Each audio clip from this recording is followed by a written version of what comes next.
Right, welcome back. I'm Richard Painter. That noise in the background is sanding and compressor. Somebody did suggest a noise cancelling microphone, so I will give that a shout. I'll have a look around, see if I can find something. It is a working body shop, so there is noise associated with that, unfortunately. So I can't remember where the last video was because I hadn't even gone through it. This is a new one. I believe we had everything in primer, I think. So basically the white Transit, which I think we'd not started yet, that's already done, painted and gone already. The silver one, we've painted that now. So if you remember, that had a big scrocle on here. A little bit of a dent, nothing major. You can see again, that would have been taped off of this edge. Is that still on? Yeah, so I tape off of that edge. But while the clear coat's still wet, I lift all that off. So as soon as I finish painting, you deal with your blow-in, wherever you're going to do a blow-in, or if you're going to take clear coat the whole panel, whatever you've agreed to do, I remove that tape straight away because I don't want any hard edges of clear coat anywhere or anything like that.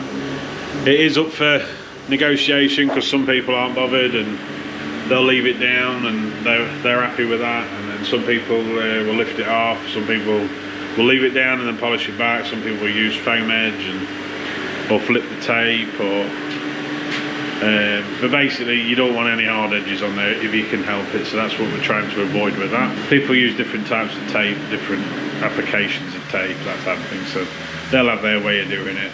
This is just my way. So yeah, we've done the back end as well.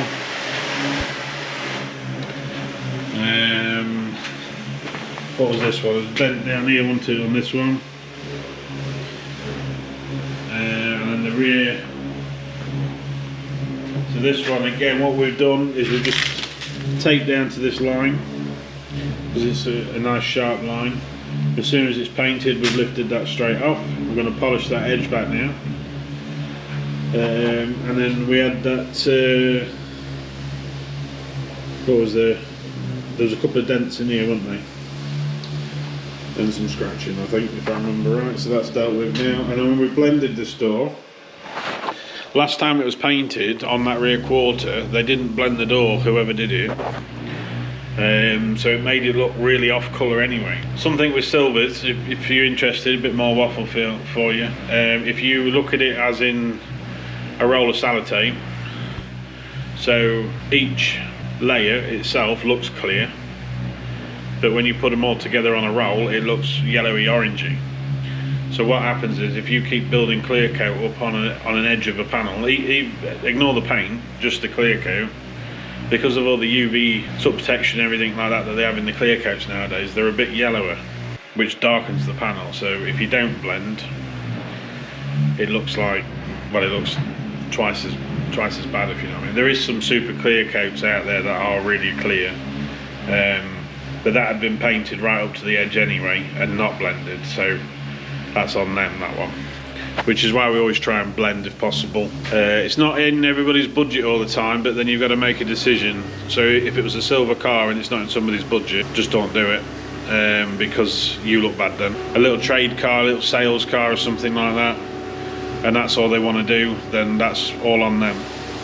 You're not guaranteeing anything, you're not doing anything like that, that's all on them. But I try and avoid doing their stuff like that because it's irritating, it goes against the grain. Can't please everybody, but you do try. So yeah, so we've got to put the trim back on. The paintwork is very, very clean anyway. In fact, there doesn't seem to be anything at all in there. With it being silver, you can't always see it, so I just run. Oh, there's a. Oh no, let's just go wipe straight out. So yeah, we're just going to go round, just double check. It's very, very clean anyway. So we've just got to double check, make sure it's if there's anything that needs nibbing, nib that out. and then just polish that quick. Save me waffling. I've been waffling 6 minutes now. We'll get this built back up. I'll try and put you on some sort of time lapse or something so you can see us building it back up, just for something different. And then we'll get on with the we've got the tractor stuff. If you watch the last video, you'll see what I mean. We've also got the Austin 7 here that we need to get into epoxy, so that's what somebody's sanding at the moment, prepping that. We'll get that in here, epoxy that, and then paint the orange, the Kubota tractor stuff. Right, but we'll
So as you can see, I don't want to waffle too much because I've already done that, and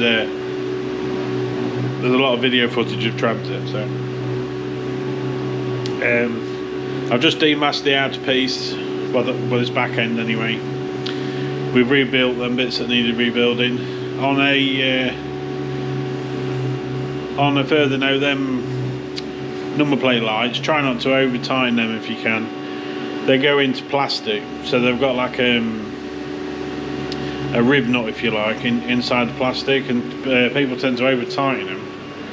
Then what happens is they either break the plastic or they spin, and then the next person that needs to take it off for maintenance or another paint job down the road, they can't get. So yeah, try and be nice to these things, people, if you can. Right, so save me boring you too much with that one. What I'll do is I'll get it demasked and cleaned up. This one, transit anyway. I'll just shut the door so you can see. Now it's back together. Looks like a van again. Austin 7 and the tractor stuff in. So, yeah, back soon. Just very quickly, transit wise again. You notice I taped up here. Well, because we're painting here. Now, if you was doing an insurance job or a full-blown retail, you'd rip all that out and have it all out anyway. Because this one's more of a trade, with cameras all over the place. We can't be doing that. Now, if I didn't tape this, when I'm taped here, depending on how I tape along this edge, I might get some paint flying in there and then come round the back and out of here and inside the masking, and then what you end up with is your masking blown right out here and then all your overspray. Now with a little bit of base coat, that's not the end of the world, but the last thing you want is 2 coats of your clear coat blowing all inside there. You'll just cover the whole van inside the sheet. There's nowhere else for it to go. You'll cover the whole, certainly the side, if not the whole van, in overspray from your clear coat. So that's why we do that. If anybody saw that, spotted it. If not, then you're welcome for next time. Alright, back again. So you've joined me a few hours later anyway. So we've got all the tractor stuff prepped.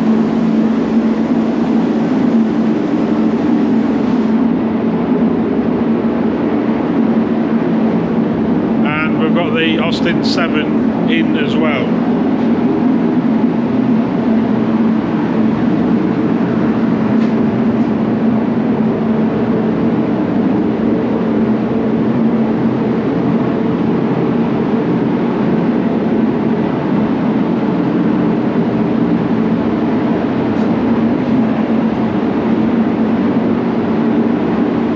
So what we're going to do,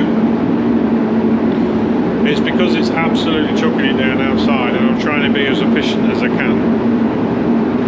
So I'm going to epoxy, we rear extracted this booth as well, so I'm going to epoxy the car where it sits, which is in the front of the booth, or the back of the booth, depending on how you look at it. So we're going to put hopefully 1, possibly 2 layers of epoxy on. That'll seal that car in, and all these little components,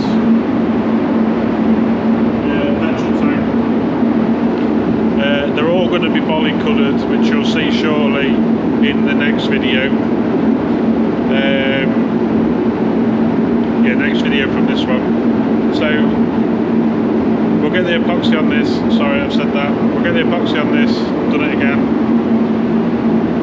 And then we're going to paint the orange Kubota bit. So the overspray from the orange, which is this end of the booth, which is that end of the booth, will pass over the car, which I'm not bothered about because it's good. It's only primer, and if anything, it'll act as a bit of a guide coat as well, if you like.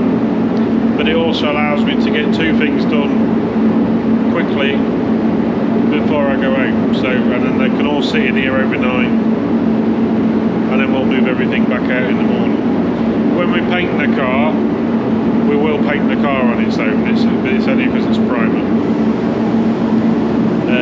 And I could really do with getting everything done today, so it's an easier day for me tomorrow. So, because it is quite, luckily the Austin 7's a very small car, so it doesn't feel overcrowded. Show you some of the first coat anyway, like I normally do, and then we'll come back at the end anyway. We'll show you the car, so you'll see it either way. So, right, let's get on.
All the Austin 7.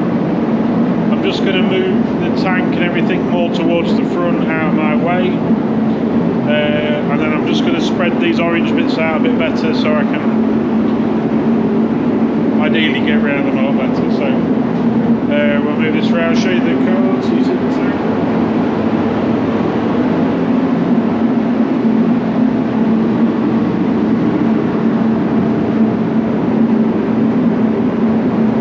The nice thing about this epoxy in particular is it does dry with a slight sheen to it, which highlights any dents, creases or anything like that. So you can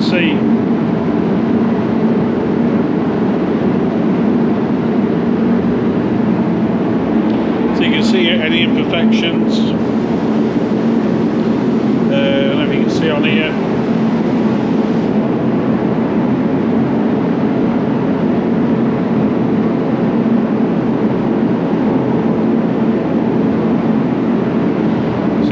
We've got a bit of filler work to do, a bit of hammer and dollying.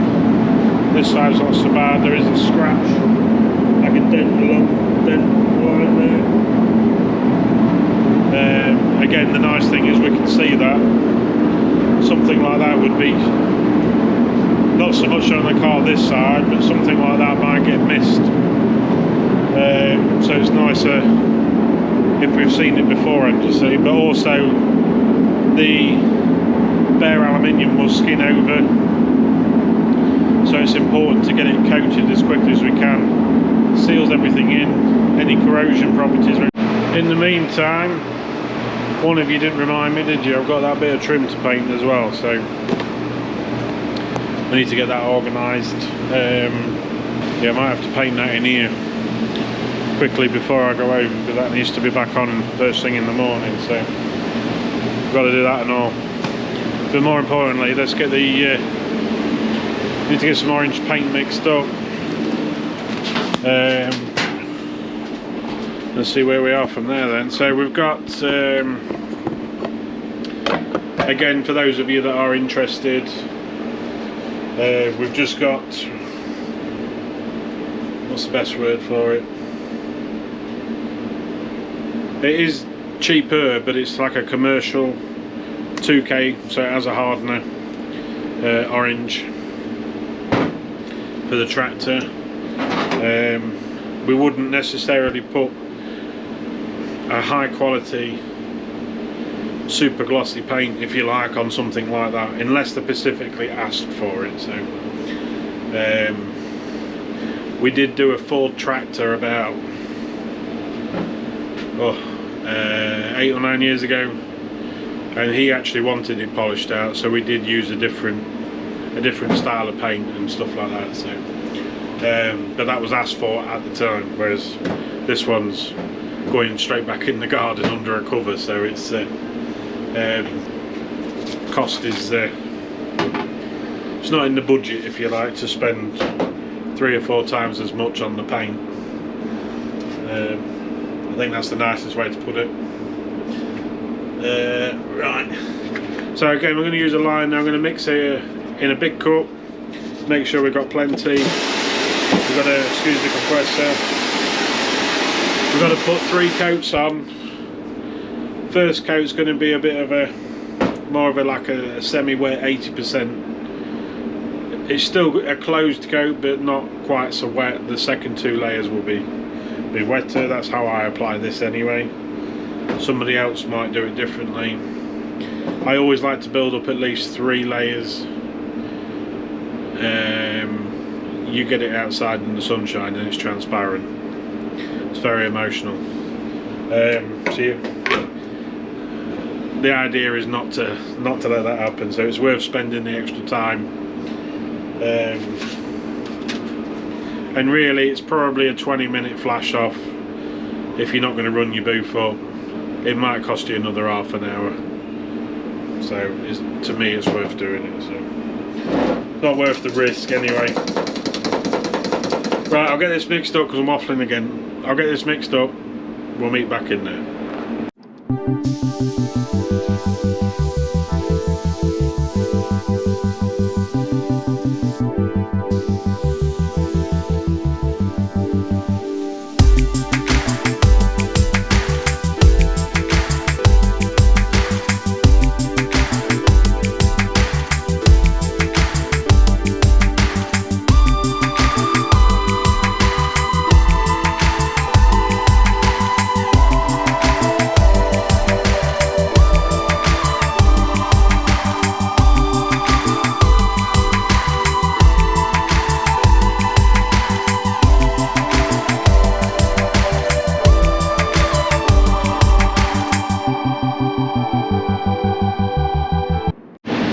Okay, it's warm in there.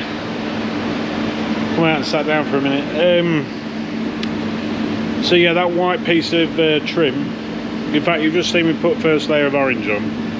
I will go around again when we've finished it all. That white piece, well, the trim that's supposed to be white,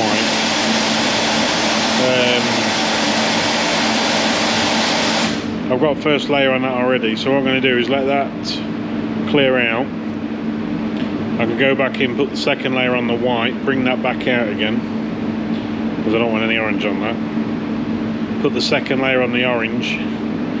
When that clears out, I'll go and stand near the fan again, put the third layer on that trim, then come back out, and then hopefully by that point, another 10 minutes maybe, the third layer will be ready for me to put on the orange.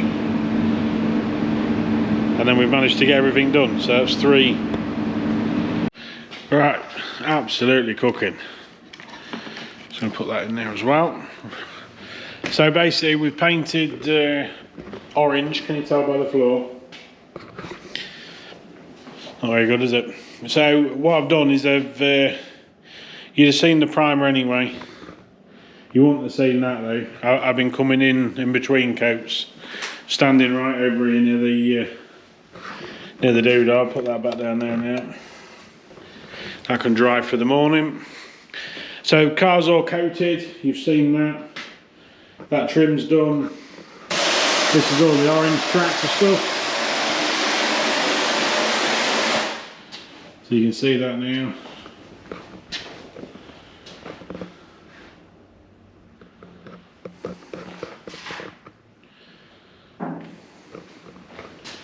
loads of it really.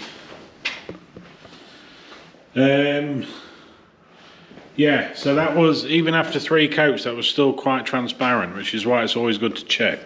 I don't know where I put my light now, I'll show you. But we always check with the sunlight. Definitely worth the investment if you haven't got one.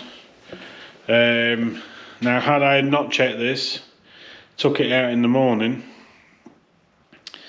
ready for them to pick it up, and it's bleaming sunshine in the morning,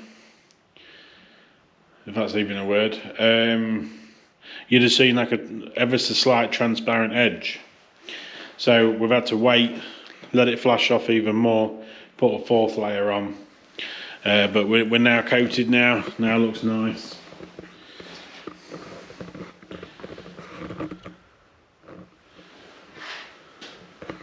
Decent gloss level as well, actually.